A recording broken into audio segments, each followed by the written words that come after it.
Education ডিকেএছএম চেনেললৈ সকলোকে স্বাগতম জনাইছোঁ। আৰু যিহেতু আপোনালোকে গমেই পাইছে এডমিশ্যন নটিচ DLED 2024 আৰু 2026 ছিজন যিটো আছিল 2 বছৰীয়া কোৰ্চ যিহেতু, আৰু ইয়াৰে অনলাইন প্ৰচেছটো 11 তাৰিখে ফিনিশ্ড হৈছে।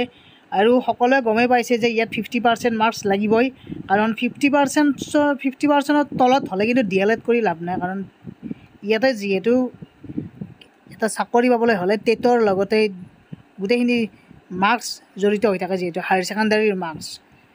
কাৰণ হায়াৰ ছেকেণ্ডাৰীত আজিকালি 5% হ'লে হয়, কিন্তু তথাপিও যদি 50%ৰ তলত থাকে তেনেহ'লে DLED কৰি লাভ নাই।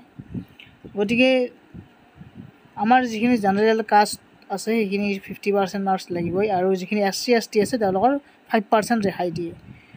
এতিয়া এডমিট কাৰ্ড কেতিয়া ডাউনলোড কৰিব? চাওক, এতিয়ালৈকে কোনো ধৰণৰ নতুন আপডেট অহা নাই যদিও এটা যিহেতু আপডেট আছিলে যে আমাৰ 1 তাৰিখৰ পৰা 1 ছেপ্টেম্বৰৰ পৰা ইয়াতে দিয়া আছে downloading of admit card from 1 September 2024। গতিকে এই ডেটটো দেখিছে আপোনালোকে, এই ডেটটোত এডমিট কাৰ্ড ডাউনলোড কৰিব পাৰিব। আৰু যদি এই ডেটটোত নোৱাৰে তেনেহ'লে তাৰে পিছদিনা হ'লেও ডাউনলোড কৰিব পাৰিব।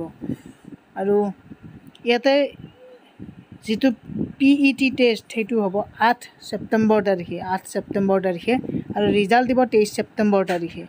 আৰু অক্টোবৰ মাহৰ পৰা কি হ'ব, তেওঁলোকৰ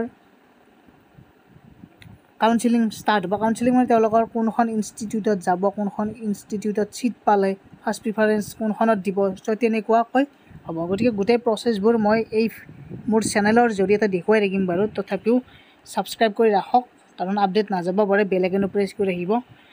গতিকে সকলোৱে শ্বেয়াৰ কৰি দিয়ক।